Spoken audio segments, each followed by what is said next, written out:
الحمد لله رب العالمين والصلاة والسلام على سيد المرسلين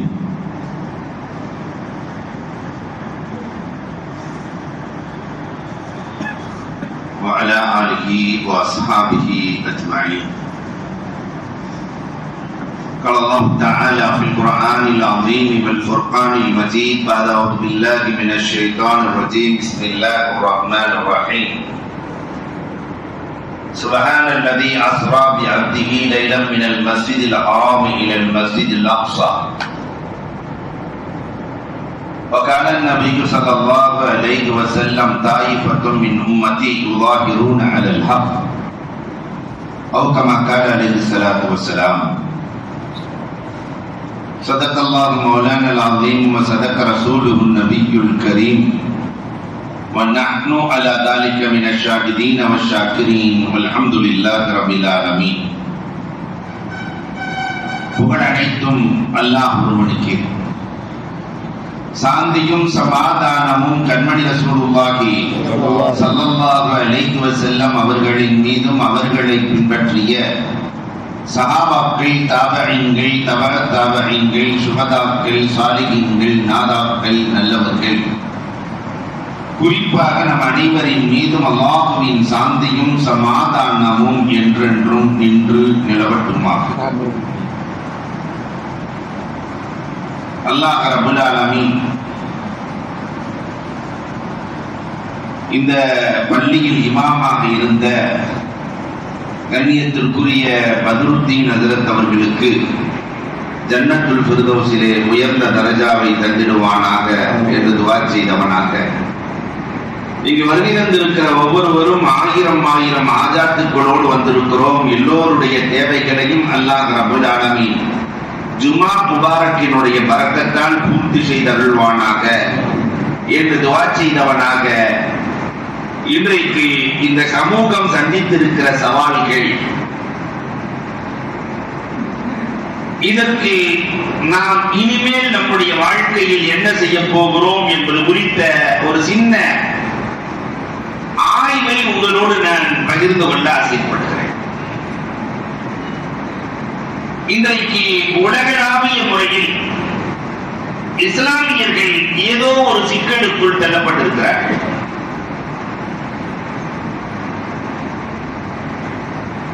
வீடுகள் தோறும், மஹல்லாக்கள் தோறும், ஊர்கள் தோறும், நாடுகள் தோறும்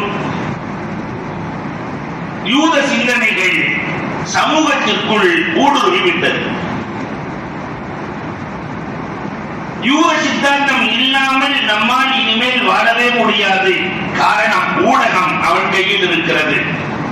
பேங்கிங் சிஸ்டம் அவன் இயக்கினால்தான் உலகம் இயங்கும். பொருளாதாரம் அவன் கண்ட்ரோலில் இருக்கிறது. உலகத்திற்கு எந்த செய்தியை, எந்த கலாச்சாரத்தை பரப்ப வேண்டும் என்று அவன் நாடுகிறானோ அந்த கலாச்சாரம். சுருக்கமாக சொன்னால் யூதக பெண்களுக்கு ஒரு கலாச்சாரம் உண்டு. 30 வயதை தாண்டியும் அவர்கள் திருமணம் முடிக்க மாட்டார்கள்.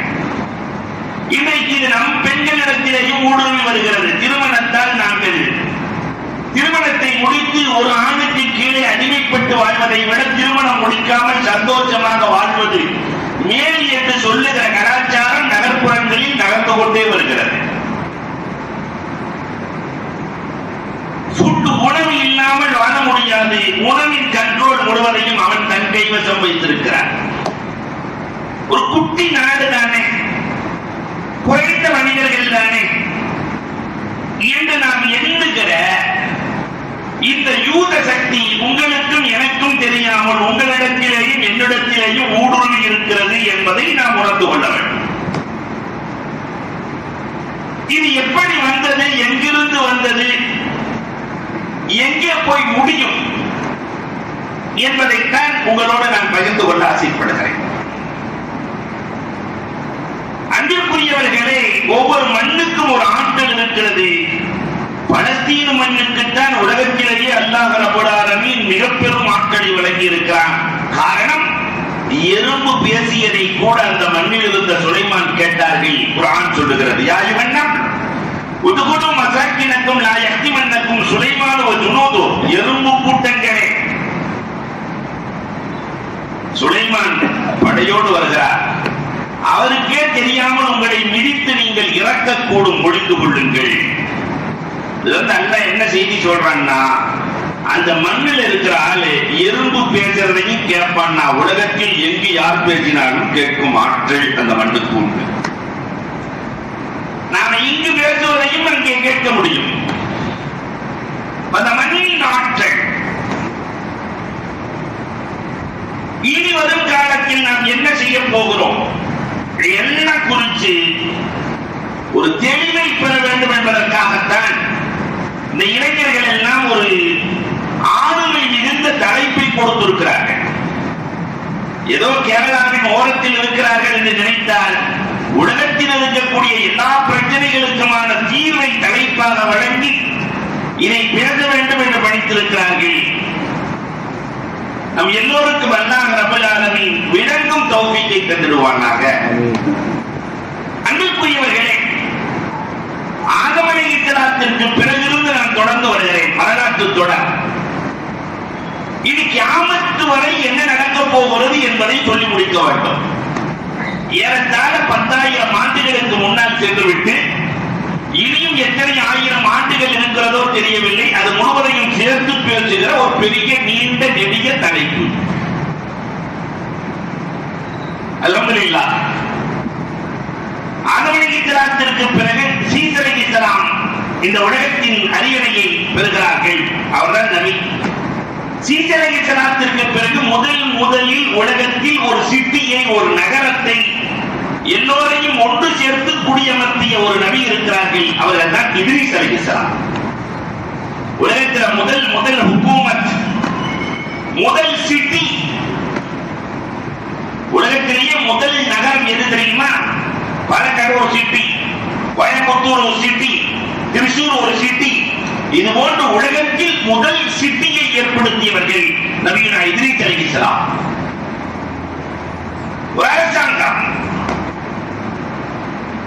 இந்த இத்ரீஸ் அலைஹிஸ்ஸலாம் சிட்டியை ஏற்படுத்தணும்னா சாதாரண விஷயம் அல்ல.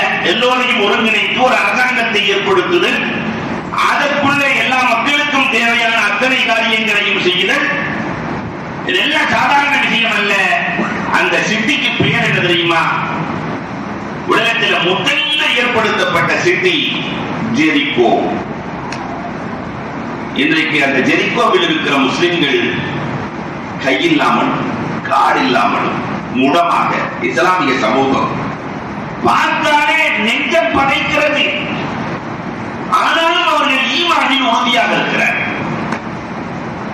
அந்த ஈமானுக்காக அவர்கள் எதையும் கொடுக்க தயாராக இருக்கிறார்கள். வீட்டை விட்டு வெளியே சென்று விட்டு உள்ளே வருவதற்கு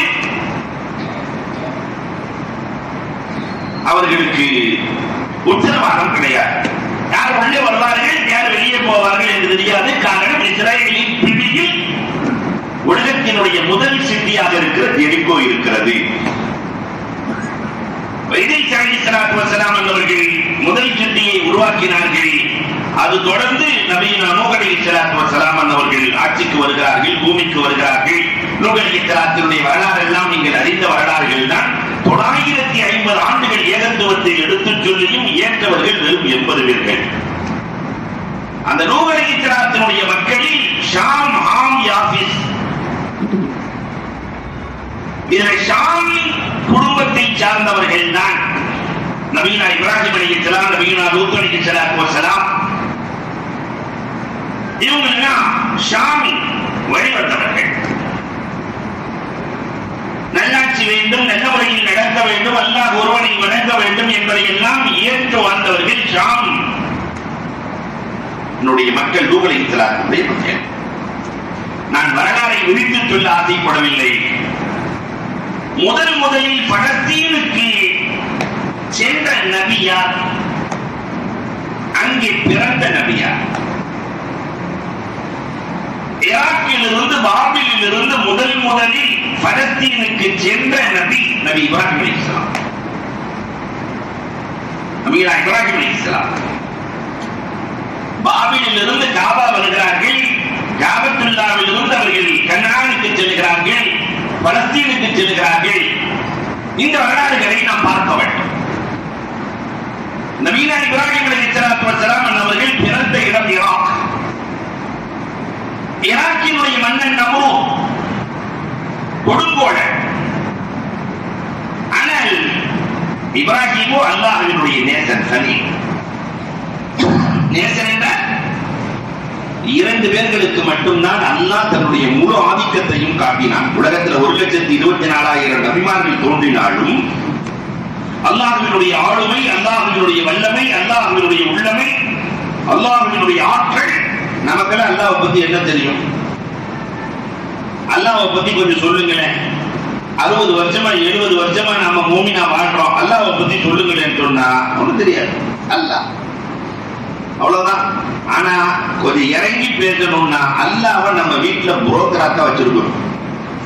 எல்லாம் என் பையன் 12வது பாஸ் ஆயிட்டு மெடிக்கல் காலேஜ்ல சீட் கிடைச்சா உனக்கு 20 ரொட்டி சுட்டு கொடுத்தாங்க. அல்லாஹ் பசியோடு படுத்திருக்கான் பாருங்க. அல்லாஹ்வுக்கே ரொட்டி சுட்டு அனுப்புறாரு. அவன் நாம அல்லாஹ்வை பத்தி தெரிஞ்சு வச்சிருக்கிறது இவ்வளவுதான். ஆனால் அல்லாஹ்வுக்கு ஜுனூதுல்லா குர்ஆன் பேசுகிறது 14 படைகள் இருக்கிறது. அல்லாஹ்வுக்கு இருக்கிற படைகள் 14 படைகள் இருக்கிறது. அல்லாஹ்வினுடைய ஆற்றல், ஆளுமை எவ்வளவு அற்புதமானது தெரியுமா?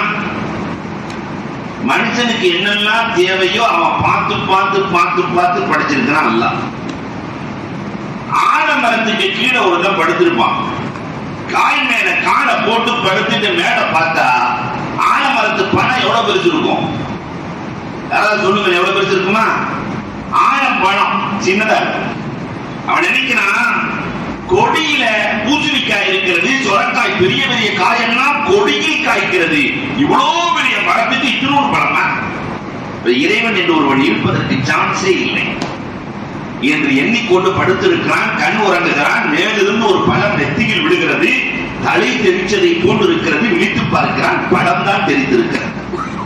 உடனே முடிவு பண்ணிட்டான், இறைவன் ஒருவன் கண்டிப்பாக இருக்கிறான். நாம நினைச்ச மாதிரி கொடியிலனா பலாப்பழ, கொடியிலனா எது இருக்கிறது? சுரக்காய் இருக்கிறது, பூசணிக்காய் இருக்கிறது. நாம நினைச்ச மாதிரி இந்த மரத்துக்கு ஏற்ற மாதிரி பெரிய பழம் இருந்து நாம தூங்கிட்டு இருக்கும் போது மேல விழுந்துருச்சுன்னா பழம் தெரிந்திருக்காது, தலைதான் தெரிந்திருக்கும்.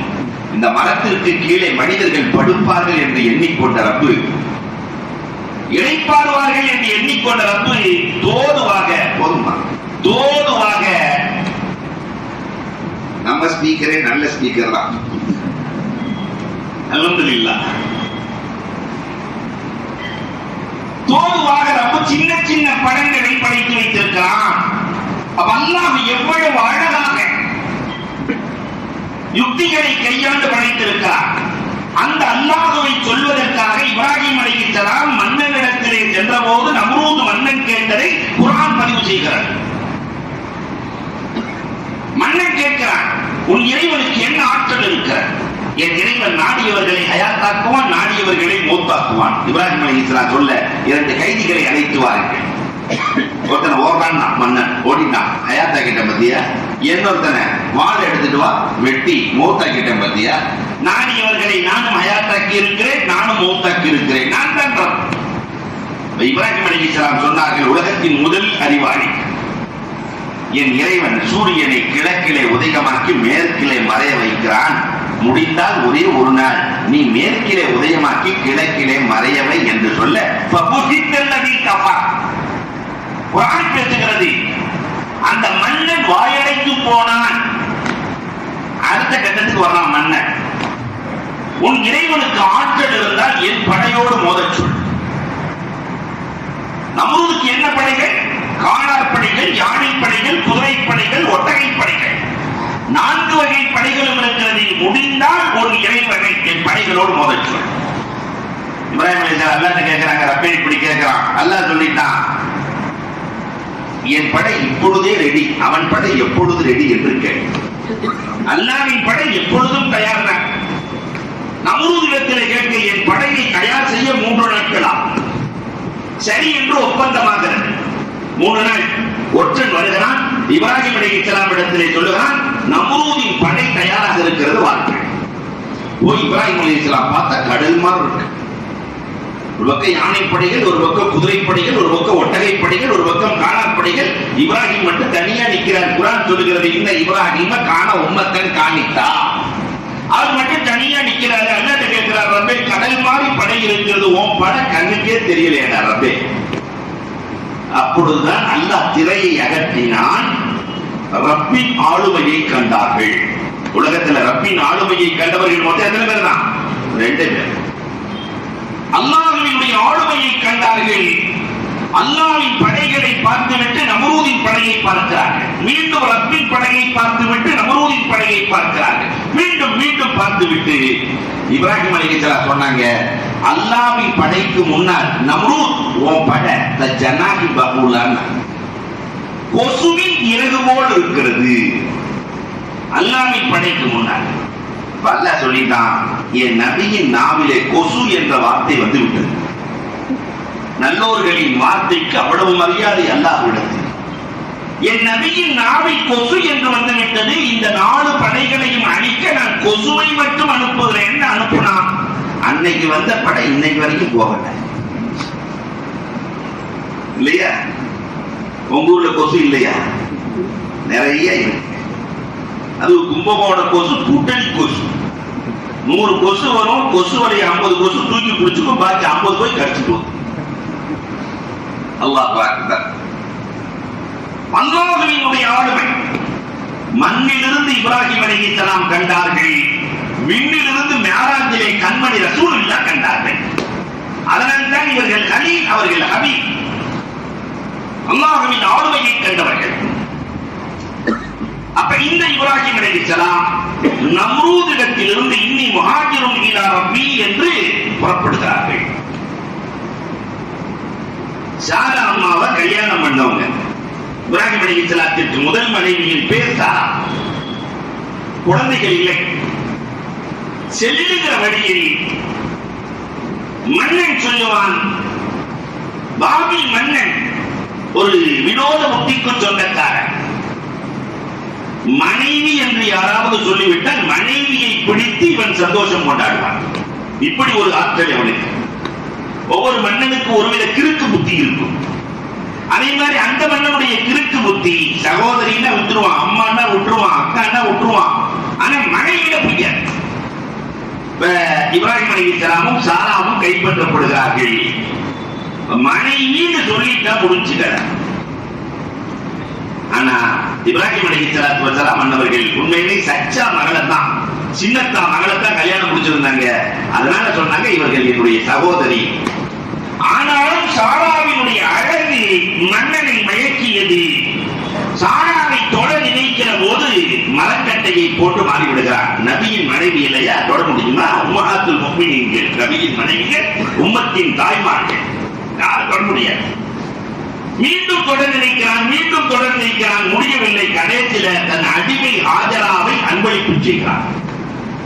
இது ஒரு அதிசயமான ஆட்களாக இருக்கிறார்கள் என்று அன்பளிப்பு செய்து ஊரின் எல்லை வரை சென்று இப்ராஹிம் அலைஹிஸ்ஸலாம் சாரா உடன் ஹாஜரா. இந்த ஹாஜரா அலைஹிஸ்ஸலாம் தான் சாராவின் அனுமதியோடு, எனக்கு தான் குழந்தை இல்ல, இந்த ஹாஜராவையாவது நீங்கள் திருமணம் முடித்துக் கொள்ளுங்கள், முடித்து குழந்தையை பெற்றுக் கொள்ளுங்கள். அனுமதியோடு இப்ராஹிம் அலைஹிஸ்ஸலாம் ஹாஜராவை மணமுடித்து இஸ்மாயில் அலைஹிஸ்ஸலாத்தை பெற்றெடுக்கிறார்கள். அல்லாஹ் அக்பர். சக்கலத்தி சண்டை எந்த வீட்டில் தான் இல்லை இல்லையா? 2 மனைவிக்கு சொந்தக்காரர் இப்ராஹிம் அலைஹிஸ்ஸலாம் காலத்திலிருந்து இன்னைக்கு வரைக்கும் பாடா பாடுறான். சில பேர் சொல்வதை நினைப்பது கூட எனக்கு தெரிகிறது. ஒரு மனைவிக்கே பெரும்பாடாக இருக்கிறது, இனி 2 மனைவியை பற்றி பேசுகிறீர்களே அதில் இல்லையா? இந்த காலத்தில் ஒரு மனைவியே பெரும்பாடு, 2 பேர்களுக்கு மத்தியிலே சக்கரம். சாரா நேர்ச்சியே செய்து விடுகிறார்கள், நேர்ச்சி செய்கிறார்கள். ஹாஜராவின் ஏதாவது ஒரு உறுப்பை நான் வெட்டியே தீர்வேன். கடைசியில சமாதானம் செய்ய வேண்டும் அல்லவா? கணவனாக இருப்பது அன்றைக்கும் கஷ்டம், இன்றைக்கும் கஷ்டம். கஷ்டத்திலேயே பெரிய கஷ்டம் கணவனா இருக்கிறதா. ஆண்களுக்கு ஏற்படுகிற கஷ்டத்தை சொல்லி தீர்க்க முடியாது. சத்தியத்தையும் நிறைவேற்ற வேண்டும். உறுப்பை வெட்டுவேன் என்று சத்தியம் செய்திருக்கிறார்கள் சாரா, அதையும் நிறைவேற்ற வேண்டும். சமாதானத்தையும் ஏற்படுத்த வேண்டும். என்ன செய்வது?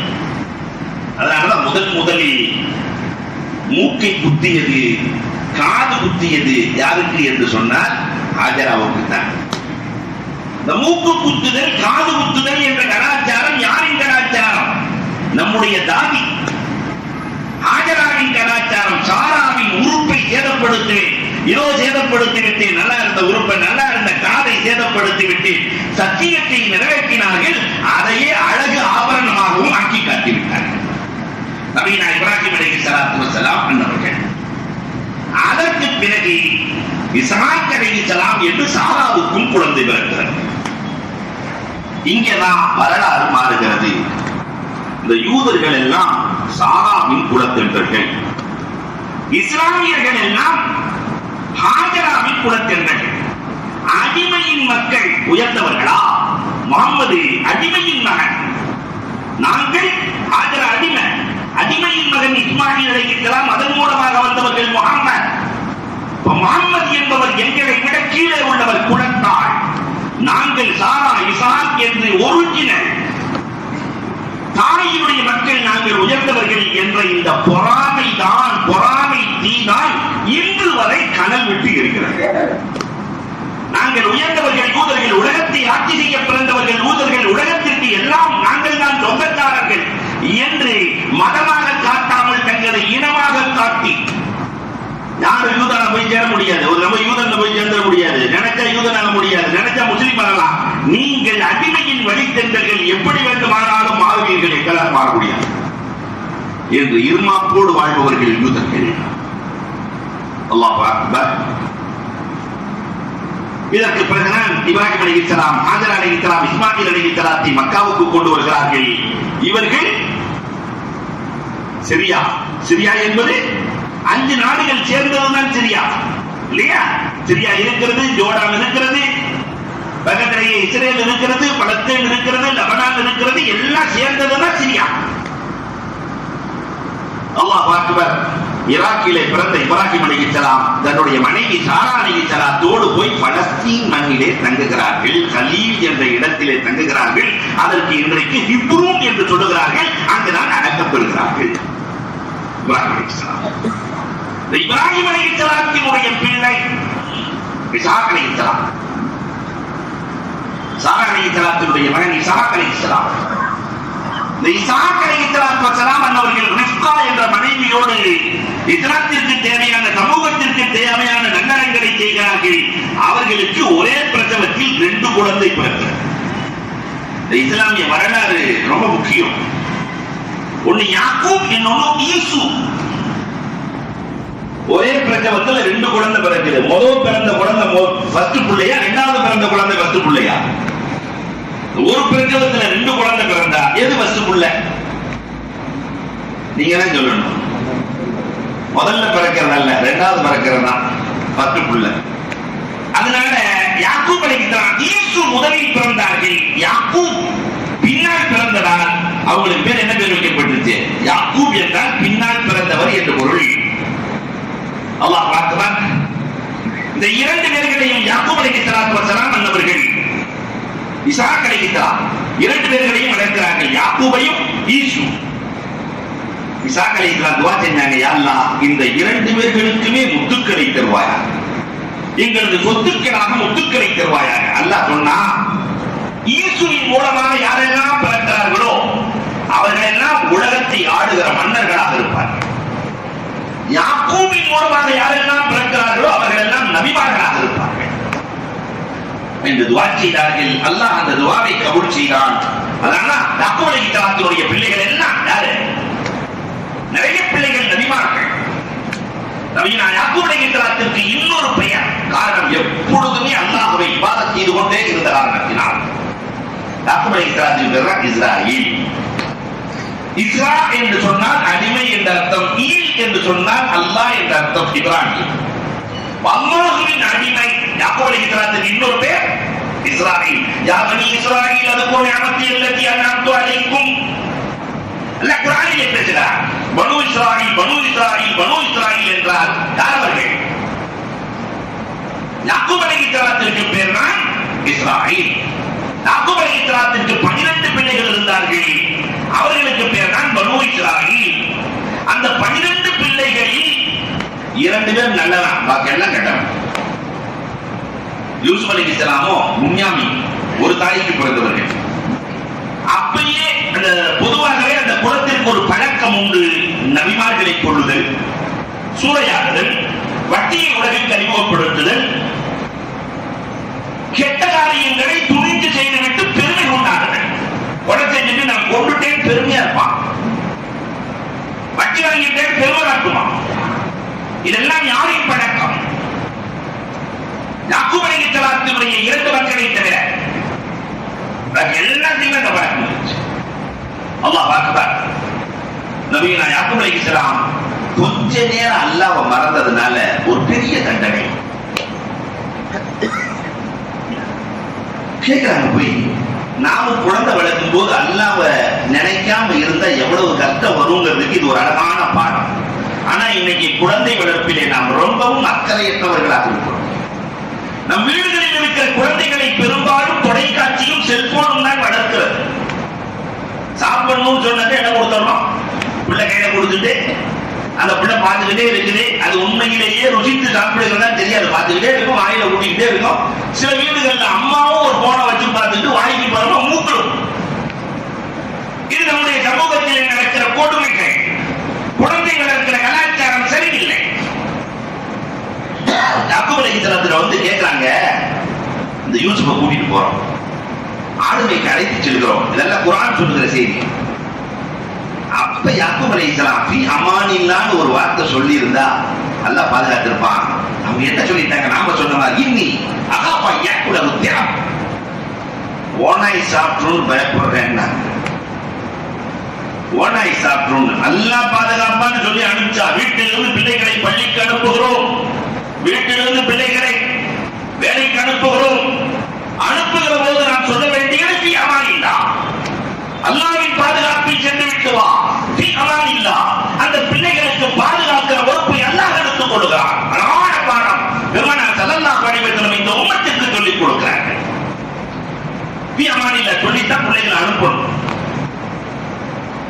இல்லையா? அப்ப அல்லாஹ்வை கொஞ்சம் மறந்ததுனால அவங்க போய் கிணத்துல தள்ளுறாங்க, கடைசியில மிஸ்ருக்கு போறாங்க. 40 ஆண்டுகள் கொஞ்சம் மறைந்ததால் அந்த பிள்ளை மீண்டும் கிடைப்பதற்கான வருடங்கள் எவ்வளவு? 40 வருடம். அல்லாஹ் அக்பர். இந்த 40 வருடங்களுக்கு இடையில் இவர்கள் கிணற்றிலே போடப்பட்டு கனான் நகரம் பலஸ்தீனிலே வளர்ந்த பிறந்த குழந்தை இப்பொழுது மிஸ்ருக்கு செல்கிறது, விற்கப்பட்டு மிஸ்ருக்கு செல்கிறது. கனான் பலஸ்தீனில் இருந்து மிஸ்ர் ஒரு பார்டர் தான் மிஸ்ர், ஈஜிப்ட். மிஸ்ருக்கு செல்கிறது. மிஸ்ரினுடைய மன்னரின் மனைவி இந்த குழந்தையின் அழகை பார்த்து வளர்த்தார்கள். நீண்ட வரலாறு சுருங்க சொல்லுகிறேன். கடைசியில் இந்த குழந்தை பெரும் போராட்டத்திற்கு பிறகு நிதி அமைச்சராக மாறுகிறது. இந்த குழந்தையால் பஞ்சம் தீருகிறது. மிஸ்ர் மன்னர்களுக்கு பெயர் என்ன தெரியுமா? எல்லா மன்னனுக்கு பேருமே ஃபிரௌன். அதனால ஃபிரௌன் சொல்ற எல்லாருமே கெட்டவன் அல்ல. யூசுப் அலைஹிஸ்ஸலாத்தின் காலத்தில் இருந்த அந்த மன்னன் ஃபிரௌன் அல்லவன். யூசுப் அலைஹிஸ்ஸலாத்திற்கு ஆட்சி அதிகாரத்தை கொடுத்தான், அறிவுரையை கொடுத்தான், எல்லாம் கொடுத்தான். யூசுப் அலைஹிஸ்ஸலாம் வாழ்கிறார்கள். அப்பொழுதுதான் பஞ்சம், பலஸ்தீனிலே பஞ்சம். இன்னைக்கு மட்டும் பஞ்சம் இல்ல பலஸ்தீனில, அன்றும் நடந்தது. அந்த பஞ்சத்திற்காக மிஸ்ருக்கு வருகிறார்கள். அத ஒருத்தர் இருக்கிறாராம். அந்த 11 பேர் வர்றாங்க, தள்ளுன எல்லாம் வர்றாங்க. அப்ப யூசுப் அலைஹிஸ்ஸலாம் தெரிஞ்சுக்கிட்டாங்க, இதெல்லாம் நம்ம அண்ணன்மாரு, இவர் தான் நமக்கு உதவி செஞ்ச புன்யாமீன், இதெல்லாம் நமக்கு துரோகம் செஞ்ச ஆளு. நினைச்சிருந்தா பிடிச்சி ஜெயில போட்டிருக்கலாம். ஆனா அவர்கள் உன் தகப்பனாரை கூட்டிட்டு வா, அவங்களுக்கு பொருள் தரேன்னு சொல்ல தகப்பனார் எல்லோரும் வருகிறார்கள். அல்லாஹ் அக்பர். குடும்பம் ஒன்று சேர்கிறது. பலஸ்தீனில் இருந்தவர்கள் மிஸ்ரிலே வந்து தங்குகிறார்கள். யூசுப் அலைஹிஸ்ஸலாம் இருக்கிற காலம் வரை இதற்கு இடையில யாக்கூப் அலைஹிஸ்ஸலாத்தினுடைய மரணம், யாக்கூப் அலைஹிஸ்ஸலாத்தை ஹிப்ரோனில் அடக்க வேண்டும் என்று அவர்கள் சொல்ல யூசுப் அலைஹிஸ்ஸலாம் பலஸ்தீனிலே அடக்கம் செய்கிறார்கள். ஆனா யூசுப் அலைஹிஸ்ஸலாத்துக்கும் ஆசை தகப்பனார் பக்கத்தில் அடங்கணும்னு. ஆனா யூசுப் அலைஹிஸ்ஸலாம் இறக்கிற போது அந்த மக்கள், மிஸ்ர் மக்கள், நல்ல மன்னனுக்கு உலகத்தில இப்படி ஒரு கபரை உலகத்திலே யாரும் செய்ததில்லை வரலாறு பேசுகிறது. அந்த மிஸ்ர் மக்கள் எல்லாம் ஒன்று சேர்ந்து எங்க தெரியுமா கபர் கட்டினாங்க?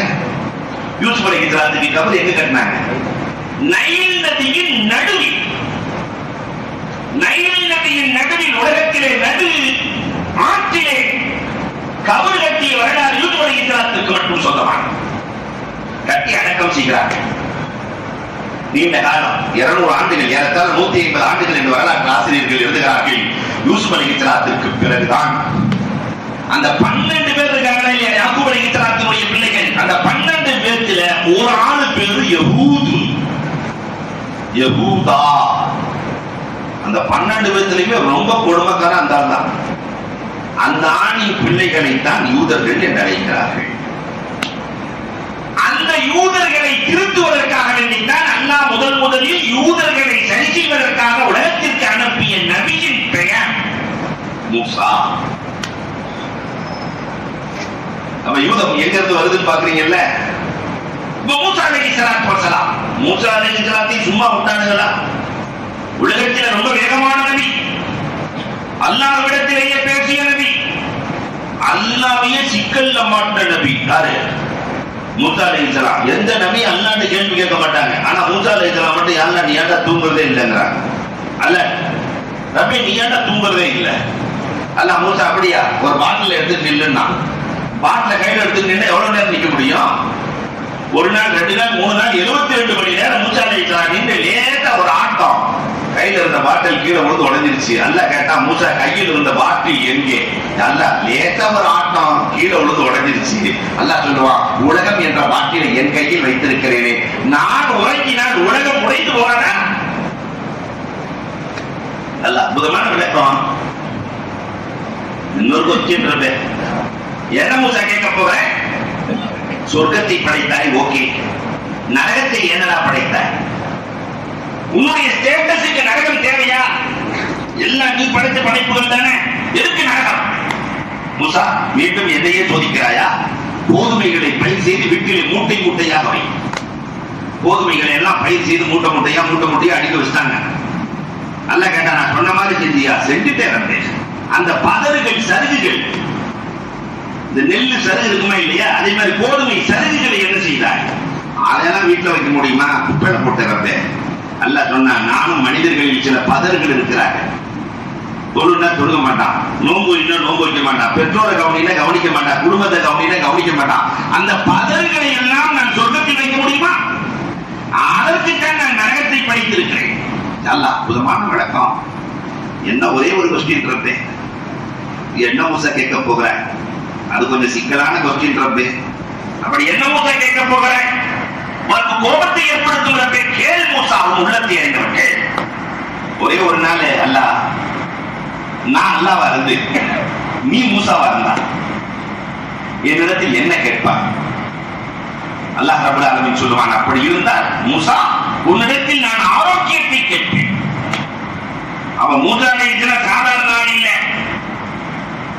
அல்லாஹ்விடத்திலேயே அடிக்கடி பேசிய நபி. அந்த நபியையே பாடுபடுத்தியவர்கள், ஒரு நபியை பாடுபடுத்தியவர்கள் பணித்தவர்கள் யூதர்கள். அப்ப பலஸ்தீன் மக்களை எல்லாம், சராசரி மக்களை எல்லாம் சும்மா விடுவானா?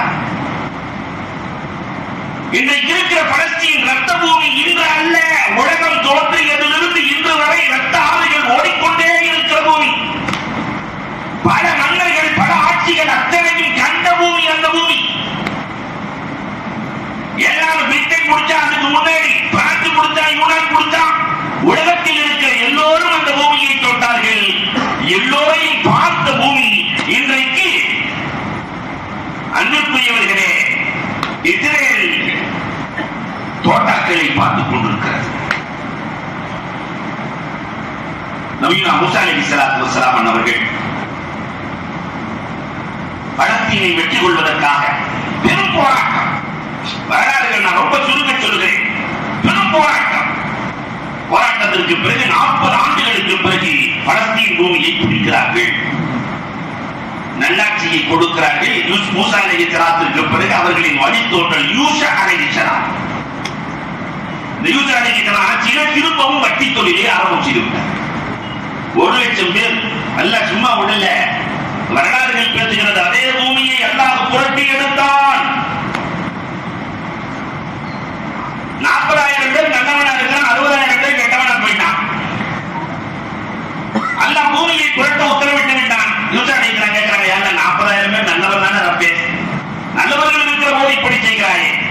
நல்லவர்கள் அந்த தீமையை தடுக்கவில்லையே, வட்டியை தடுக்கவில்லையே, அதனால் நான் பூமியை புரட்டுகிறேன். அப்ப நன்மை செய்யக்கூடியவர்கள் தீமையை தடுக்கலன்னு தண்டனை இருக்கா இல்லையா? இன்றைக்கு நாம் அதை செய்திருக்கிறோமா? நம் ஊர்களிலே நடக்கிற போதை பழக்கத்திற்கு அடிமையான எத்தனையோ இளைஞர்கள் இருக்கிறார்கள், வட்டிகளை மாட்டி இருக்கிற எத்தனையோ பேர்கள் இருக்கிறார்கள், பெரியோர்களை மதிக்காத எத்தனையோ பேர் இருக்கிறார்கள். இன்னும் சமுதாயத்தினுடைய சாபக்கேடு என்ன தெரியுமா? இந்த உம்மத்திற்கு ஒருத்தர் நல்லதை செஞ்சா துணைக்கு போய் நிக்கிற ஒரு ஆள் கூட இருக்காது. அவன் காலை பிடிச்சி எப்படி இருக்கிறான்? ஒரு நல்லது செஞ்சுட்டு காலை பிடிச்சி இழுத்து இழுத்து கபருக்குள்ள தள்ளி மண்ணை போட்டு மூடலன்னா நிம்மதி வராது. அல்லாஹ் அக்பர். யூசா அலைஹிஸ்ஸலாத்து வஸலாம் அல்லாஹ்விடத்திலே அழுதார்கள். அவர்கள் ஈமான் கொண்டவர்கள் மட்டும் கண்ணானில் இருந்து வெளியேற்றப்படுகிறார்கள், பாக்கி எல்லாம் அழிக்கப்பட்டார்கள். அந்த பூமியில் இப்ராஹிம் அலைஹிஸ்ஸலாம் காலத்திலேயே லூத் அலைஹிஸ்ஸலாம் அழிக்கப்பட்டார்கள் இல்லையா? இவங்களுக்கெல்லாம் பின்னாடி மூசா அலைஹிஸ்ஸலாம் வர்றாங்க, ஹாரூன் அலைஹிஸ்ஸலாம் வர்றாங்க, யூசா அலைஹிஸ்ஸலாம் வர்றாங்க. பனு இஸ்ரவேலர்களினுடைய ஆதிக்கம் அதிகமாகிற போதுதான் ஜபாபிராக்கள் அங்கே உருவாகிறார்கள். ஜபாபிராக்கள் இன்னைக்கு இருக்கிறவர்கள் எல்லாம் அல்ல, இதைவிடக்கூடியவர்கள் ஜபாபிராக்கள். இப்ப இருக்கக்கூடியவனோட பன்மடங்கு மோசமான ஜபாபிரா ஜாலூத் மன்னன். ஜாலூத் மன்னன் சைத்தானின் ஏஜென்ட் என்று அழைக்கப்பட்டவன், நாயிபு சைத்தான், நாயிபே இப்லீஸ் என்று அழைக்கப்பட்டவன். இப்லீஸுக்கு ஒருத்தர் நண்பனா இருந்தா இன்னைக்கு யாருதான்? நம்ம இந்தியாவில் ஒரு ஆள் இருக்கு இப்லீஸுக்கு நண்பன் இல்லையா? இஸ்ரேல் ஒரு ஆள் இருக்கு இப்லீஸுக்கு நண்பன். நான் பேரெல்லாம் சொல்ல மாட்டேன். அப்ப இப்லீஸுக்கு நண்பன் அல்லாஹ் அக்பர் ஜாலூத் மன்னன், மிஸ்ரை ஆட்சி செய்த தாலூத் மன்னன். என்னென்னவோ படையை அனுப்புகிறான். இன்னைக்கு தான் படம் போயிட்டு வருது, ஈரான்ல இருந்து போகுது, அங்கிருந்து போகுது, இங்கிருந்து போகிற மாதிரி மிஸ்ர்ல இருந்து படை செல்லுகிறது. லெபனானை ஆட்சி செய்தார் என்று ஒரு வரலாறு சொல்லுகிறது. லெபனானில் இருந்து அன்னைக்கு எல்லாமே சார்ந்தன, அங்கிருந்து தாலூத் மன்னன் படைகளை அனுப்பி கொண்டே இருக்கிறார். வெற்றி கொள்ளவே முடியவில்லை. இந்த நிலையில் தான் ஆடு மேய்க்கிற ஒரு சிறுவன் தாவூத் உண்மையிலே மன்னன் இல்ல, ஆடு மேய்ப்பர். அல்லாஹ் அவருக்கு கொடுத்திருந்த குரல் வளம் என்ன தெரியுமா? அந்த ஆடுகளை மேய்க்கிற போது அவர் பாடுவார். அவர் பாட்டை கேட்டு ஆடுகள் தலையாட்டும். அதோடு சேர்ந்து வானத்தில் இருக்கிற பறவைகள் எல்லாம் மயங்கி விடுமா. இன்னொரு ரிவாயத்தில் இருக்கிற மழை கூட ஆடுமா. அப்ப மழை கூட யாரின் குரல் கேட்டு ஆடுமா? தாவூத் அலைஹிஸ்ஸலாத்தின் குரல் கேட்டு ஆடும். இந்த நேரத்திலே தான் தாலூத் மன்னன் வேட்டைக்காக செல்லுகிறார். நல்ல மனுஷன் வேட்டைக்காக செல்லுகிறார். ஒரு குரல் கேட்கிறது, அவர் இதயத்தை மயக்குகிறது. யார் என்று பார்த்தால் ஆடு மேய்க்கிற இளைஞன் தாவூத். மன்னர் போய் பிடிச்சிட்டார். ஏன்னா பொதுவாகவே மன்னர்களுக்கு அன்றைக்கும் இன்றைக்கும் உறக்கம் வர, மன்னர்கள் உறங்குவது கஷ்டம். நாம நினைச்சிட்டு இருக்கிறோம் ஜம்முன்னு உறங்குறாங்க, ஒருத்தருக்கு தூக்குற. அதனால் உறக்கம் வருவதற்காக தாவூத் பாட வேண்டும், இவர் உறங்க வேண்டும். தாவூத் அலைஹிஸ்ஸலாம் பாடுகிறார்கள், ஓதுகிறார்கள். ஜபூர் அது பாடலை போல் இருக்கும், ஓதுகிறார்கள். மன்னன் உறங்குகிறார். ஒரு நாள் மன்னர் கவலையில் சொல்லுகிறார், தாவூத் அலைஹிஸ்ஸலாம் இடத்தில் சொல்லுகிறார், எத்தனையோ படைகளை அனுப்பிக் கொண்டே இருக்கிறேன், ஆனால் அந்த ஜாலூத் மன்னனை வெற்றி கொள்ளவே முடியவில்லையே.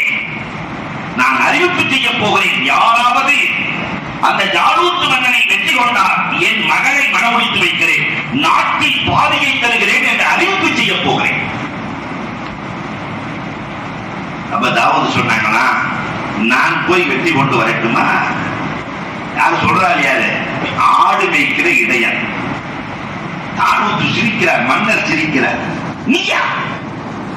நான் அம்புகளையும் வில்லையும் வேலையும் வாளையும் கொடுத்து அனுப்புகிறேன். அங்கு சென்று எல்லோரும் தோல்வியோடு வருகிறார்கள். ஆடு மேய்க்கிற இடையன் நீ போய் ஜாலூத்தை பார்த்திருக்கிறாயா? அவன் திறமை உனக்கு தெரியுமா? 1000 வீரர்களுக்கு சமமானவன், அவனை நெருங்க கூட முடியாது. தாவூத் அலைஹிஸ்ஸலாம் சொன்னாங்க, இல்ல இல்ல அதை நான் பார்த்துக்கிறேன். ஆனா இயற்கையிலே தாவூத் அலைஹிஸ்ஸலாம் தான் நபிமார்களே ரொம்ப குட்டையான நபி, 4 அடி. ஜாலூத் மன்னன் 8 அடி. அவன் உயரம் தெரியுமா உனக்கு? எதை வைத்து ஜாலூத்தி வெற்றி கொள்வார்? எதை வைத்து ஜாலூத்தி வெற்றி கொள்வார்? ஆடு மேய்க்கிற இடையர்கள்ட்ட என்ன இருக்கும்? கையில ஒரு குச்சி இருக்கும். அந்த கவட்டை இருக்கா இல்லையா, இந்த ஊர்ல அதுக்கு என்ன பேர் சொல்லுவாங்க? உண்டி வெளி. அதுக்கு என்ன பேரு? நம்ம உங்க பேச்சு நம்ம கவட்டை, கவலை. ஆமா, அதுதானே ஒன்று இருக்கும். இதை வைத்து ஒரு மன்னனை வெற்றி கொள்ள போகிறாயா என்று கேட்க தாவூத் அலைஹிஸ்ஸலாம் சொன்ன பதில் எவ்வளவு நேர்த்தியானது தெரியுமா? மன்னர் தாலூத் அவர்களே, நீங்கள் இதை வெறும் உண்டிவில் என்று நினைக்கலாம். அது சாதாரண உண்டிவில் அல்ல. என்னுடைய ஆடுகளை கொல்ல வருகிற சிங்கத்தையும் புலியையும் இதை வைத்துத்தான் வேட்டையாடுகிறேன். என் ஆடுகளை காப்பாற்றுவதற்காக சிங்கத்தையும் புலியையும் கொள்ளுகிற நான், என் மக்களை காப்பாற்றுவதற்காக ஒரு ஜாலூத்தை என்ன வெல்ல முடியாதா? அவன் யார் என்று மட்டும் காட்டுங்கள். ஒற்றர் கொடுக்கப்படுகிறார், ஜாலூத்து தூரத்தில் இருந்து காட்டப்படுகிறார். 3 கண்டுதான். தாவூத் அலைஹிஸ்ஸலாம் பயன்படுத்திய 3 கல். ஒன்றை அடித்தார்கள், குதிரையின் காலில் நுழைந்தது, குதிரை சரிந்தது. மற்றொரு கல்லை அடித்தார்கள், தாலூத்தின் நெற்றில் இறங்கியது. 3வது கல் நெற்றியில் அடித்தார்கள், பொட்டுட்டு போனா. பொட்டுட்டு அடிச்சாங்க, பொட்டுட்டு போயிட்டான். அப்போதுதான் ஆடு மேய்க்கிற இடையன் தாவூத் அலைஹிஸ்ஸலாத்து வஸ்ஸலாம் அன்னவர்கள் மன்னரின் மகளை மணமுடித்து நாட்டில் பாதையை பெற்று அரியணை ஏறி யூதர்களுக்கு எதிராக தாவூத் அலைஹிஸ்ஸலாத்து வஸ்ஸலாம் அன்னவர்கள் சீர்படுத்துகிறார்கள், யூதர்களை சரி செய்கிறார்கள். தாவூத் அலைஹிஸ்ஸலாம் ஆட்சி அணையறைக்கு வந்தார்கள், ஆளுமை திறன் மிகுந்தவர்களாக மாறினார்கள். அந்த ஆட்சி அவர்களின் 13 குழந்தைகளில் சிறந்த குழந்தையாக இருந்த சுலைமான் அலைஹிஸ்ஸலாத்துக்கு வருகிறது. அல்லாஹ் அக்பர். சுலைமான் அலைஹிஸ்ஸலாம் சாதாரண ஆள் இல்ல, உலக சக்கரவர்த்தி. சுலைமான் அலைஹிஸ்ஸலாம் தன்னுடைய ஆட்சி அதிகாரத்தில் உலகத்தை கைப்பற்றுகிறார்கள். அப்ப அந்த மண்ணில் இருந்து ஒரு 3800 ஆண்டுகளுக்கு முன்னால் உலகத்தை கைப்பற்றியவர்கள் சுலைமான் அலைஹிஸ்ஸலாம். இன்றைக்கும் அந்த பூமிக்கு அந்த ஆதிக்கம் இருக்கிறது. ஒரு சின்ன குட்டி இடத்தில் இருந்து கொண்டு உலகத்தை கையாளுகிற ஆட்கள், அது அந்த பூமிக்கு சொந்தமான. அல்லாஹ் அக்பர். நபியுனா சுலைமான் அலைஹிஸ்ஸலாத்து வஸ்ஸலாம் அவர்கள் அங்குதான் வருகிறார்கள். ஆனா அங்க நிறைய பாடங்களை எல்லாம் சொல்லுவாங்க. நான் தான் பயங்கரமான ஆளு சுலைமான் அலைஹிஸ்ஸலாம் கண்டுட்டு இருக்காங்க. உலகம் எனக்கு சொந்தம். இந்த எறும்பை கூப்பிடுறாங்க, ஓ இனத்தை பாதுகாத்த எறும்பு கூட்டங்களே, சுலைமான் படையோடு வருகிறார், ஓடி ஒளிந்து கொள்ளுங்கள். தலைமை எறும்பு எறும்பை கூப்பிட்டு விட்டு உனக்கு என்ன வேணும்னு கேட்டாங்க சுலைமான் அலைஹிஸ்ஸலாம். எறும்பை கூப்பிட்டு விட்டு கேட்கிறாங்கன்னா எப்படி இருக்கும்? அந்த எறும்பு இன்னைக்கு இருக்கிற எறும்பு காசாதான் இல்லையா? அந்த எறும்பு என்ன பதில் சொல்லிச்சு தெரியுமா? சுலைமான் அன்தல் ஆஜிஸ். நம்ம பாஷையில சொல்றதா, சுலைமான் நீயே பிச்சைக்காரன். நீயே பிச்சைக்காரன். யாரை பார்த்து? உலக சக்கரவர்த்தி. இன்னைக்கு இந்த நண்டங்களவாயே ஒருத்தருக்கு சொந்தமா இருந்தா அவர் எப்படி கூப்பிடுவோம்? நம்ம எஜமான் நல்லா இருக்கீங்களா, ஊரே சொந்தம் அப்படின்னு சொன்னா, ராஜா எப்படி இருக்கீங்க, நாடே சொந்தம், மகாராஜா எப்படி இருக்கீங்க, உலகமே சொந்தம், எல்லாம் அவர் ராஜ்யம். அவரை பார்த்து நம்மளை பார்த்து ஒரு ஆள் பிச்சைக்காரனாவே நம்மளால தாங்க முடியாது, ரத்தம் கொதிச்சிடும். சுலைமான் அலைஹிஸ்ஸலாத்தை பார்த்து எறும்பு சொல்லிச்சு, அடுத்த ஆஜிஸ் நீ பிச்சைக்காரன், நீ பிச்சைக்காரன். அதைத்தான் இன்னைக்கு இருக்கக்கூடிய ஹமாஸ் அமைப்பு சொல்லிட்டு இருக்கிறது. உன்னால என்னடா செய்ய முடியும் இல்லையா? உன்னால என்ன செய்ய முடியும்? எங்கள் கற்கள் கூட உனக்கு பதில் சொல்லும். அல்லாஹ் அக்பர். அடுத்து எறும்பு சொல்லுச்சு, பத்தாலிக்கு மின்னல் ஆஜிஸ் கைர் ஜாயிஸ். பிச்சைக்காரன் கேட்கறது ஜாயிஸ் இல்லைன்னு மசாலா பேச்சு. சுலைமான் அலைஹிஸ்ஸலாத்தை பார்த்து நீயே பிச்சைக்காரன், நீ என்ன கொடுத்துருவ? சுலைமான் அலைஹிஸ்ஸலாம் நினைச்சிருக்கேன், ஒரு லட்டு கொடுத்தா 2 வருஷம் சாப்பிடும். எறும்பு என்ன சாப்பிட போகுது? ஒரு ஜிலேபியை கொடுத்தா 4 வருஷம் சாப்பிடும் இல்லையா? என்ன கேட்க போகுது? நீயே பிச்சைக்காரன், அவன்கிட்ட கேட்கறது ஜாயிஸ் இல்ல. வந்ததே கோபம் சுலைமான் அலைஹிஸ்ஸலாம் பிச்சைக்காரன் என்ன கேட்கறது ஜாயிஸ் இல்லையா? என்ன கேட்டாலும் தருகிறேன். அப்பதான் எறும்பு சொல்லுச்சு, சித்தினி உங்கரி வரிசுக்கு. சுலைமான் என் வயதை கொஞ்சம் நீளமாக்கு, என் ரிசுக்கை கொஞ்சம் அதிகமாக்கு. சுலைமான் அலைஹிஸ்ஸலாம் சரண்டர் ஆயிட்டாங்க, எறும்புட்டாங்க. ஒரு நாள் இவர்களும் சரண்டர் ஆகும் நேரம் வரும். அதைத்தான் இன்ஷா அல்லாஹ் மகரிபுக்கு பிறகு சொல்ல போகிறேன். எந்த நேரத்தில் எப்படி சரண்டர் ஆவார்கள். அன்பிற்குரியவர்களே, ஆடி போயிட்டாங்க சுலைமான் அலைஹிஸ்ஸலாம். இந்த ரெண்டு ஏன் கண்ட்ரோல்ல இல்லைன்னா, ரிசுக்கு ஏன் கண்ட்ரோல்ல இல்ல, வயசு ஏன் கண்ட்ரோல்ல இல்ல. அப்ப எறும்பு சொல்லுச்சு, யார் கண்ட்ரோல்ல இருக்கோ அவன்கிட்ட நான் வாங்கிக்கிறேன். உன்னை வாங்கணுங்கிற அவசியம் கிடையாது, நான் அவன்கிட்ட வாங்கிக்கிறேன். சுலைமான் அலைஹிஸ்ஸலாம் எறும்பிடத்தில் தோற்றார்கள் வரலாம். உலக சக்கரவர்த்தி எறும்பிடத்தில் தோற்றதுதான் வரலாறு. இனியும் ஒரு நாள் வரும், இந்த சக்கரவர்த்திகள் தோற்க போவதுதான் வரலாறு. இனிமேல் அவர்கள் எப்படி தோற்பார்கள்? இப்பொழுது ஆளுமைகளாக தெரிகிற நிறைய பேர் ஊஞ்சல்ல ஒருத்தன் ஏறாங்க. எதுக்கு? ஊஞ்சல் ஆங்கி விடுறோம்ல, ஒருத்தன் மேல போறான்னு சொன்னா அப்படியே போயிட்டே இருக்கிறதுக்கா? எதற்கு? கீழே வருவதற்கு. ஏறியவன் இறங்குவான். இன்றைக்கு ஏறி நிற்கிறான், இஸ்லாமியர்களின் முதுகில் அடிக்கிறான், நெற்றில் குத்துகிறான். ஆனால் ஒரு காலம் வரும், அந்த காலத்தில் எப்படி இருப்பார்கள் அவர்கள்? யூதர்கள் கடைசியில் எப்படி மாறுவார்கள்? வரலாறு பேசுகிறார். அல்லாஹ் அக்பர். சுலைமான் அலைஹிஸ்ஸலாத்திற்கு பிறகு இலியாஸ் அலைஹிஸ்ஸலாத்து வஸ்ஸலாம் என்பவர்கள் வருகிறார்கள்.